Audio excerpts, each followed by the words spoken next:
Please like, share and subscribe our channel Photon Boost. Also, do not forget to press the bell icon for further updates.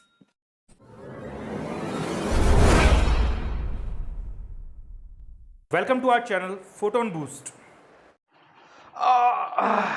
शादी में तो जाके आ गए, बहुत अच्छा सा खाना खा के आ गए, लेकिन शादी में गए किसके थे? जी हाँ फ्रेंड्स, पापा के चाचा की बेटी के देवर की जो बेटी है ना, उनकी शादी में मैं जाके आया। मेरी क्या लगी मुझे नहीं पता, मेरी कज़न लगी, सिंपल सी बात है, और मैं वहाँ खाना खा के आ गया। ऐसा कुछ वाकया आप लोगों के साथ भी होता ही होगा। कई बार आप लोग काफ़ी रिलेटिव्स में जाते होंगे, लेकिन आपको यही नहीं पता कि बेसिकली उसका मेरे से रिलेशन क्या है। फ्रेंड्स, आपने बिल्कुल सही पहचाना। आज का हमारा टॉपिक है ब्लड रिलेशंस, और जिसमें हम हर रिलेशन को गहराई से समझेंगे। सबसे पहले हम बेसिक सॉल्व करते हुए एग्जाम्स में एडवांस लेवल के जो भी क्वेश्चंस आते हैं उन्हें हम सॉल्व करेंगे। तो आज का टॉपिक स्टार्ट करते हैं, ब्लड रिलेशंस। जी हाँ फ्रेंड्स, आपके अपने चैनल फोटोन बूस्ट पे। तो चलिए स्टार्ट करते हैं। टॉपिक का नाम है ब्लड रिलेशंस, और ब्लड रेड कलर का होता है, इसलिए मैंने ब्लड को भी रेड कलर में ही मार्क कर दिया है। दोस्तों, शुरुआत करते हैं ब्लड रिलेशंस की, और स्टार्ट करते हैं सबसे पहले बेसिक से। जिन रिलेशंस में हमें कंफ्यूजन होती है उनको सबसे पहले देख लेते हैं। फ्रेंड्स, अगर हम एग्जामिनेशन पॉइंट ऑफ व्यू से बात करें तो रिलेशंस को हम सिर्फ और सिर्फ कुछ रिलेशंस को हम जो हिंदी में हमारे नॉर्मल भाषा में कैटेगराइज करके रखते हैं, एग्जामिनेशन में उससे सिंपल एक नाम दिया जाता है। चलिए मैं आपको बताता हूँ किन रिलेशंस की मैं बात कर रहा हूँ। अगर हम बात करते हैं फादर की, तो हम सभी जानते हैं, लेकिन हम बात करते हैं फादर इन लॉ। तो फादर इन लॉ का मतलब क्या होता है? क्या होता है फादर इन लॉ? कौन सा रिलेशन होता है? ससुर जी। जी बिल्कुल लगा देना ससुर जी के आगे। नेक्स्ट है मदर। मदर हम सभी जानते हैं, नॉर्मल मदर, ब्रदर, सिस्टर, ये रिलेशन आप सभी को पता है। मैं बता रहा हूं जो इसमें थोड़ी कंफ्यूजन हो सकती है। मदर इन लॉ, सासू माँ जी। नेक्स्ट हम बात करते हैं यहाँ पे brother in law. Brother in law, brother in law कौन होता है? क्या लगता है आपको? साला? जी हाँ बिल्कुल, साला। और देवर, देवर भी ब्रदर इन लॉ ही कहा जाएगा। जेठ, जेठ को भी ब्रदर इन लॉ ही कहा जाएगा। और इसके अलावा कोई और हो सकता है? साला, देवर, जेठ। और आपको लगता है कोई ब्रदर इन लॉ हो सकता है? जीजा, जीजा भी ब्रदर इन लॉ ही होगा। तो फ्रेंड्स, यहाँ पे सबसे इंपॉर्टेंट बात है, यही हमें समझना है, क्योंकि हमारे जो रिलेशंस हैं उसमें कुछ अलग होता है, जो हम जनरल अपनी डे टू डे लाइफ में यूज़ करते हैं उसमें डिफरेंट होता है, लेकिन हम बात करते हैं कॉम्पिटिटिव एग्जाम से हमारे टॉपिक वाइज। तो ब्लड रिलेशंस में ब्रदर इन लॉ का मतलब साला, देवर, जेठ और जीजा, सभी के लिए आप एक ही वर्ड यूज़ करेंगे, ब्रदर इन लॉ। सिमिलरली हम बात करते हैं यहाँ पे सिस्टर इन लॉ की। तो सिस्टर इन लॉ क्या होती हैं? साली, देवरानी, जेठानी, भाभी, ये सारे रिलेशन आपके सिस्टर इन लॉ कैटेगरी में ही आते हैं। मतलब इन सभी को हम सिस्टर इन लॉ ही बोलेंगे। हिंदी में हमारे डे टू डे लाइफ में हमारे पास अलग अलग रिलेशन है, लेकिन एग्जामिनेशन पॉइंट ऑफ व्यू से, टॉपिक पॉइंट ऑफ व्यू से हमारे पास सिस्टर इन लॉ को हम यही बोलते हैं। इसके अलावा आप लोगों को वैसे पता होगा, पर फिर भी मैं बता देता हूँ, नेफ्यू, नेफ्यू और नीस, ये भी काफ़ी कॉमन है, कॉमनली यूज़ किए जाते हैं, काफ़ी सारे ऑप्शंस में भी यूज़ आता है। नेफ्यू का मतलब होता है भांजा या भतीजा। अगर हम बात करेंगे हमारे इंग्लिश के ऑप्शंस की या क्वेश्चन के अकॉर्डिंगली, तो भांजा या भतीजा दोनों ही आपको गिवन होगा, नेफ्यू ही, उसका आंसर नेफ्यू होगा। नेक्स्ट नीस की हम बात करते हैं, तो हम कह सकते हैं भांजी या भतीजी। तो दोस्तों, ये कुछ रिलेशंस हैं जिसमें हमें कन्फ्यूजन हो सकता है। इसके अलावा ग्रैंडफादर, ग्रैंडमदर हम सभी जाते हैं। अगर हमें मदर साइड को स्पेसिफिकली बताना होता है तो हम मैटरनल लगा लेते हैं, और फादर साइड को बताना होता है तो पैटर्नल लगा देते हैं। अकॉर्डिंग टू द प्रॉब्लम हम वो चीज़ भी देखेंगे। तो ये कुछ बेसिक रिलेशन है जिनको स्टार्ट करते हुए हम आगे हमारे कॉन्सेप्ट पे चलते हैं, फैमिली ट्री। फैमिली ट्री में मैं आपको एक एक रिलेशन समझाऊंगा, कैसे सिंबल नोटेशन हमें यूज करनी है, ताकि कोई भी कॉम्प्लिकेटेड प्रॉब्लम हो, किसी भी तरीके की हो, आप सभी प्रॉब्लम को सॉल्व कर पाएंगे। तो चलिए चलते हैं फैमिली ट्री की ओर। तो फ्रेंड्स देखते हैं हम हमारे ब्लड रिलेशंस में सबसे पहले एक ट्री डायग्राम देखेंगे। ट्री डायग्राम को समझने से पहले कुछ सिंबल नोटेशन है जिन्हें हम हमारी प्रॉब्लम्स में यूज करेंगे, उसे हम देख लेते हैं। एक सिंपल सा कन्वेंशन है जिसे आप फॉलो करेंगे तो आपके क्वेश्चंस बहुत ही इजी हो जाएंगे और कोई से भी कॉम्प्लेक्स रिलेशन को भी आप चुटकी बजाते ही सॉल्व कर पाएंगे। फ्रेंड्स देखिए, सबसे पहले मैं बात करता हूँ कुछ रिलेशंस की। तो यहाँ पे अगर डबल एरो करके कभी भी बना हुआ है ए और बी के बीच में या कोई से भी दो लोगों के बीच में, तो इसका मतलब है ये दोनों हैं कपल। कपल का मतलब है ये दोनों है शादीशुदा जोड़े। नेक्स्ट हम बात करते हैं, अगर सिंपल डैश रिप्रेजेंटेशन है तो इसका मतलब है ब्रदर्स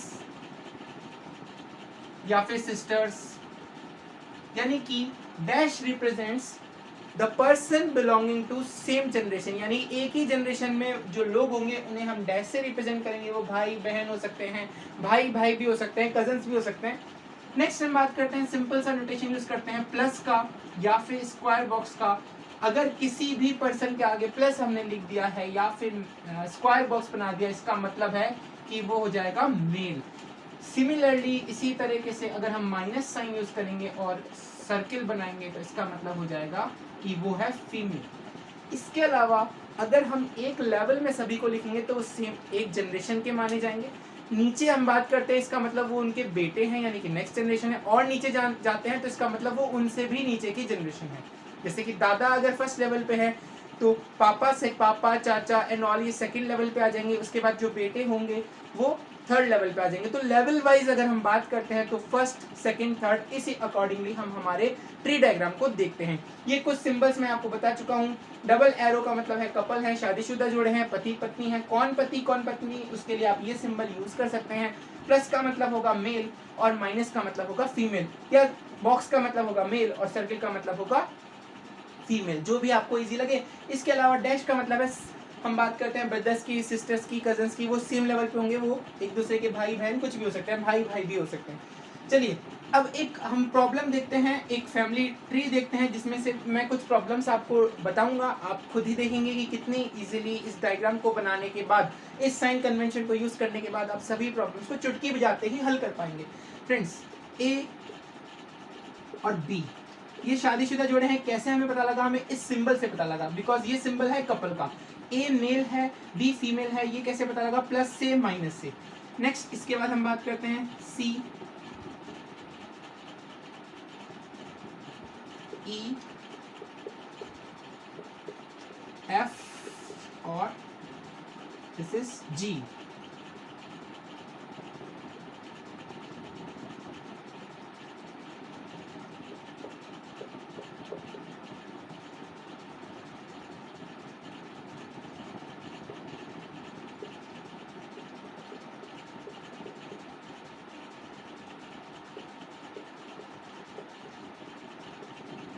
ये एक फैमिली ट्री मैंने बनाई है जिसको आपको समझना है कि कौन सा रिलेशन क्या हो।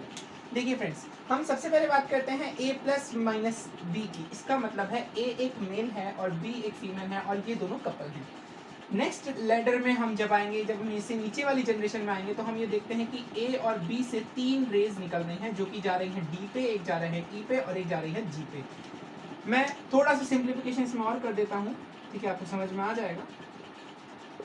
ये और मैं आपको बना देता हूँ। अब देखिए, ए से 3 लाइन जा रही है तो दैट मीन्स बी से भी जा रही है, क्योंकि अगर ये ए का बेटा है, ये ए की बेटी है, तो बी का भी होगा, ठीक है, because these are couple. D पे प्लस साइन होने का मतलब है डी एक मेल है, ई पे माइनस साइन होने का मतलब है ई एक फीमेल है और जी पे प्लस साइन होने का मतलब है जी एक मेल है। और ये तीनों किसके बेटे हैं? ये हैं ए के और बी के। नेक्स्ट हम बात करते हैं यहाँ पे एरो का। एरो का सिंबल होने का मतलब है ई और एफ क्या है? कपल हैं। ऑब्वियसली माइनस साइन है यहाँ पे, यानी कि ये अगर बेटी है तो ये प्लस साइन होगा ही होगा। ये हम इस नॉलेज से पता लगा सकते हैं। डी प्लस है यानी कि डी मेल है तो सी होगा माइनस। सी माइनस ऊपर जा रहे हैं, इसका मतलब ये जो है एक्स वाई जो भी कपल हैं ये होंगे सी के, यानी कि ये सी के माँ बाप होंगे। इसमें से कौन मदर है कौन फादर है ये हमें नहीं पता, कोई बात नहीं, बट एक्स वाई जो है कपल हैं और वो किसके हैं? सी के। सी और डी क्या है? आपस में कपल है। डी मेल है, सी फीमेल है, इसी तरह से ई फीमेल है, एफ मेल है यहाँ पे और जी मेल है। नेक्स्ट जनरेशन में हम चलते हैं तो हम देखते हैं आई और जे। आई और जे किसके बेटे बेटी हैं, बेटे बेटी जो भी हैं, आई और जे किसके बच्चे हैं, ई और एफ के बच्चे हैं। आई पे कुछ भी नहीं है, तो इसका मतलब आई के बारे में हमें इंफॉर्मेशन गिवन नहीं है कि whether it is a male और फीमेल। नेक्स्ट हम बात करते हैं जे की, जे प्लस है, इसका मतलब जे मेल है। आई और जे के बीच में कौन सा सिंबल यूज किया हुआ है हमने, डैश, जो कि ब्रदर सिस्टर का हो सकता है, ब्रदर ब्रदर का हो सकता है, डिपेंड्स। हमें आई का जेंडर पता होना, तभी हम पता लगा पाएंगे कि जे और आई में क्या रिलेशन है। के प्लस है, इसका मतलब के मेल है, ये जी का बेटा है। जब जी का बेटा है तो डेफिनेटली कोई भी यहाँ पे कोई भी कुछ एक्स जिसकी हमें इंफॉर्मेशन गिवन नहीं है, इसका भी कहीं ना कहीं कपल होगा, इसकी हमें इंफॉर्मेशन गिवन नहीं है।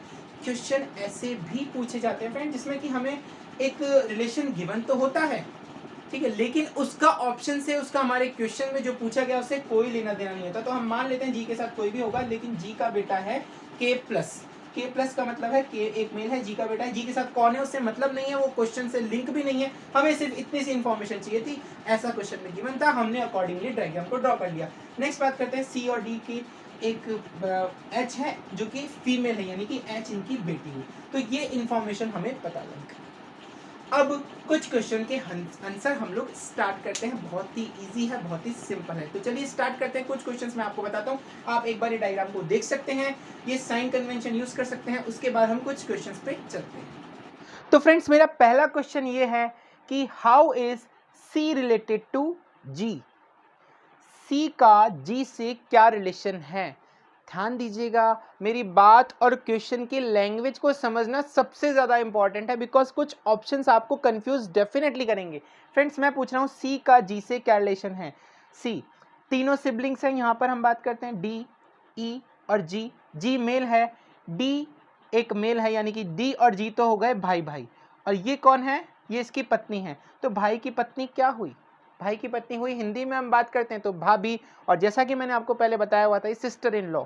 मैं बात करता हूं how is C related to G, बिल्कुल ध्यान से पढ़ने वाली बात है और कॉन्सेप्ट में कुछ भी नहीं है। How is C related to G, C is sister in law of G, ये इसका आंसर होगा। हमसे जी का सी से नहीं पूछा, सी का जी से पूछा।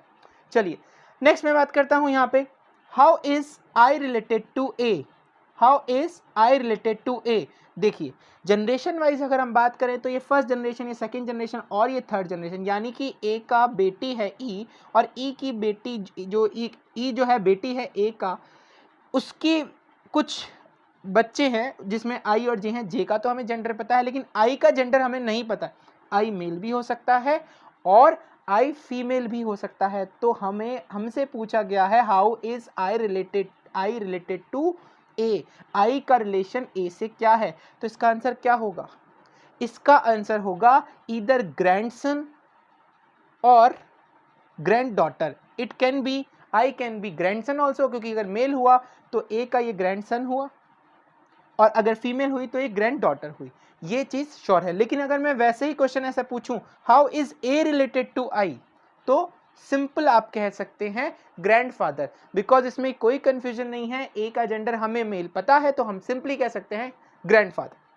नेक्स्ट मैं बात करता हूं friends, how is B related to K, how is B related to K. देखिए अगेन मैं बात करता हूं, यहाँ पे फर्स्ट लेटर है, फर्स्ट जनरेशन, नेक्स्ट जनरेशन, फिर नेक्स्ट जनरेशन, बी है फीमेल, इसके बेटे, इसका ए का बेटा है तो बी का भी बेटा होगा, बी के बेटे का बेटा है, यानी कि बी क्या हो गई, ग्रैंड मदर, यानी कि दादी हो गई।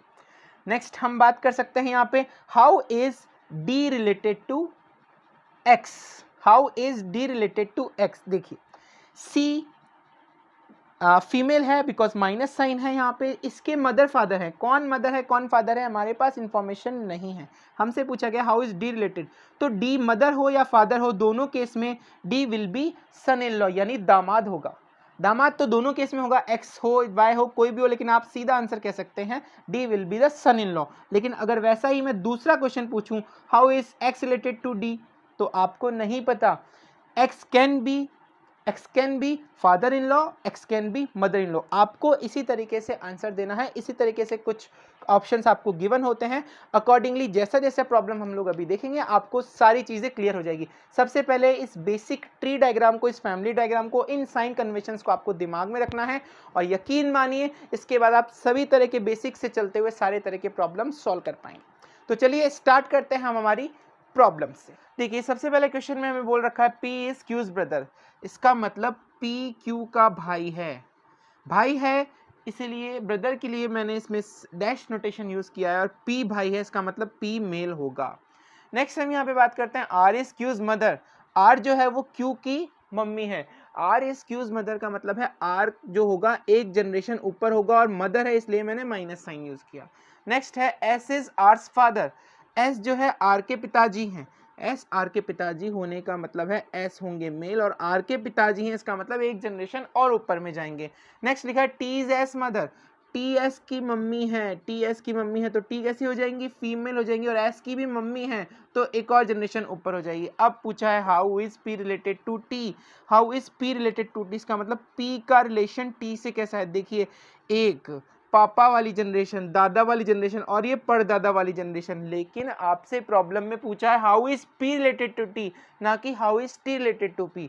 आपसे पूछा है P कैसे रिलेटेड है, तो P क्या होगा T का, P होगा great grandson, great grandson, पड़पोता, पड़नाती, इस तरीके से हम लिख सकते हैं हिंदी में great grandson, because 1 2 3 generation ऊपर चला गया। तो ऑप्शंस में से आप इसे चूज कर सकते हैं और आंसर लिख सकते हैं ग्रेट ग्रैंड सन। तो दोस्तों एक और क्वेश्चन ले लेते हैं हम यहाँ पे, A is the sister of B, इसका मतलब है जैसे जैसे प्रॉब्लम बोलती जाएगी मुझे करते जाना है। A is the sister of B, sister है इसलिए फीमेल होगी, A is the sister of B, और सेम लेवल पे होंगे बिकॉज ये भाई बहनों में हम डैश यूज करते हैं। नेक्स्ट हमारे पास B is the brother of C, B जो है वो C का भाई है, B भाई है इसका मतलब B मेल होगा, और किसका, C का। लिखा है next C is the son of D, C सन है तो C भी मेल होगा, किसका सन है C, D का। How is D related to A, जब D जो है C जो है D का सन है तो B भी सन होगा, और A क्या होगा, डॉटर। अब D क्या है, मदर है या फादर है हमें नहीं पता, हमें यही पूछा गया है how is D related to A। D का A से रिलेशन क्या है, D can be a mother और फादर, बिकॉज हमें यहाँ पे D का जेंडर नहीं पता है, हमें ये बोला गया है C is the son of D, तो C होगा मेल। तो सन तो माँ का भी होता है और फादर का भी होता है, मदर का भी सन होता है, फादर का भी सन होता है, माँ का भी बेटा और पापा का भी बेटा। तो D का रिलेशन A से क्या होगा, D भी या तो फादर होंगे या मदर होंगे A के। तो इस अकॉर्डिंगली हम सिंपल तरीके से प्रॉब्लम को सॉल्व कर सकते हैं। तो दोस्तों एक और एग्जाम्पल हम लोग ले लेते हैं, जैसा जैसा एग्जाम्पल में बोल रहा है उसी अकॉर्डिंगली हम हमारी फैमिली ट्री डायग्राम जो है बनाते जाएंगे, और क्वेश्चन बहुत ही सिंपल होता जाएगा। देखिए A is the father of B, A is the father of B, A is the father, father का मतलब प्लस साइन से मैं डिनोट कर रहा हूं क्योंकि मैंने आपको बताया था प्लस का मतलब मेल होता है। A is the father of B, तो यानी कि B इसके नेक्स्ट जनरेशन में होगा। नेक्स्ट कहता है C is the daughter of B, C daughter है, C डॉटर होने का मतलब यहाँ पे मैंने माइनस साइन लगा दिया, किसकी, B की, तो B से एक और जनरेशन नीचे आ जाएगा हमारे पास C। नेक्स्ट लिखा हुआ है D is the brother of B, D is the brother, D brother होने का मतलब D हो जाएगा हमारे पास मेल। नेक्स्ट इन्फॉर्मेशन है E is the son of A, E is the son of A यानी इसका बेटा, A का बेटा होगा कौन, E, बेटा होगा इसका मतलब प्लस साइन से मैं डिनोट कर सकता हूँ। डेफिनेटली जब ये बेटा होगा तो ये आपस में भाई भाई भी हो सकते हैं, भाई बहन भी हो सकते हैं, हमें उससे मतलब नहीं है। अब देखते हैं क्वेश्चन में क्या पूछा गया, क्वेश्चन में पूछा गया what is the relation between C and E, C और E में क्या रिलेशन है, यानी कि भाई की बेटी हो या बहन की बेटी हो होगी तो हमारी भतीजी या भांजी, ठीक है, नीस, इंग्लिश में इसे नीस कहेंगे, जैसा मैंने आपको बताया था कंफ्यूजन की कोई ज़रूरत नहीं होनी चाहिए, नीस कहेंगे। और ये क्या होंगे, इसके अंकल, बहुत ही सिंपल रिलेशन है, चाचा हो मामा हो दोनों अंकल हैं, और ये नीस का है। तो relationship between C and E is uncle and niece. आप ऑप्शन देख लीजिए, अंकल एंड नीस पे आप इसको टिक कर सकते हैं। तो फ्रेंड्स ये एग्जांपल जैसा कि हम देख पा रहे हैं यहाँ पे F is the brother of A, जैसा जैसा क्वेश्चन में बोला गया वैसा वैसा मैं डायग्राम बनाता जाता हूँ। F is the brother of A, F is the brother of A, brother है इसलिए मैं डैश से दिखा रहा हूँ, और ये मेल है इसलिए मैं इसे प्लस साइन से दिखा रहा हूँ। नेक्स्ट है C is the daughter of A, C is the daughter, daughter का मतलब है minus sign, daughter of A इसका मतलब एक जनरेशन नीचे। नेक्स्ट लिखा हुआ है K is the sister of C, K is the sister of C, के जो है C की सिस्टर है, सिस्टर है का मतलब के भी कैसी होगी, फीमेल होगी। नेक्स्ट लिखा हुआ है G is the brother of C, G is the brother, G is the brother of C, brother होने का मतलब है जी कैसा है, मेल है। तो who is the uncle of G, G के अंकल कौन है, देखिए ये तो जी के पापा या मम्मी में से कोई एक हो सकते हैं, तो उनके जो भाई हैं, उनके जो भाई हैं वही जी के अंकल हैं, यानी कि जी के अंकल कौन हैं, जी के अंकल हमारे पास हैं एफ। तो बहुत ही सिंपल हो गया प्रॉब्लम, मात्र 5 सेकंड के अंदर आप डायग्राम बना के इस तरह की प्रॉब्लम्स को सॉल्व कर देंगे। फ्रेंड्स, ये अभी ब्लड रिलेशंस का बेसिक है। हमने सबसे पहले ट्री डायग्राम देखा, कुछ रिलेशंस को समझा और बेसिक प्रॉब्लम को सॉल्व करना स्टार्ट किया। आगे आने वाले वीडियो में हम लोग इसके काफ़ी अच्छे और डिफरेंट टाइप के क्वेश्चंस भी करेंगे, तो बने रहिए हमारे साथ। अगर आपको ये वीडियो पसंद आया दोस्तों, तो आपको क्या करना है, आपको पता ही है, आपको इस वीडियो को लाइक करना है, शेयर करना है और साथ ही साथ सब्सक्राइब करना ना भूलें हमारे चैनल फोटोन बूस्ट को। फ्रेंड्स, बने रहिए हमारे साथ। एक और चीज़ मैं आपको बताना चाहता हूं, अगर इससे रिलेटेड आपको कोई भी डाउट है तो आप हमें कमेंट बॉक्स में कमेंट करके भी बता सकते हैं। साथ ही आप हमारे टेलीग्राम ग्रुप को भी ज्वाइन कर सकते हैं, जिसका लिंक नीचे आपको डिस्क्रिप्शन बॉक्स में मिल जाएगा। वहाँ पे मैं आपको इसके कुछ क्वेश्चंस भी प्रोवाइड करूँगा जो आपकी प्रैक्टिस के लिए आप कर सकते हैं। अगर आप और कोई रेफरेंस बुक या और कोई कहीं से भी नोट्स वगैरह से सॉल्व कर रहे हैं तो आप वो भी कर सकते हैं। थैंक यू सो मच दोस्तों।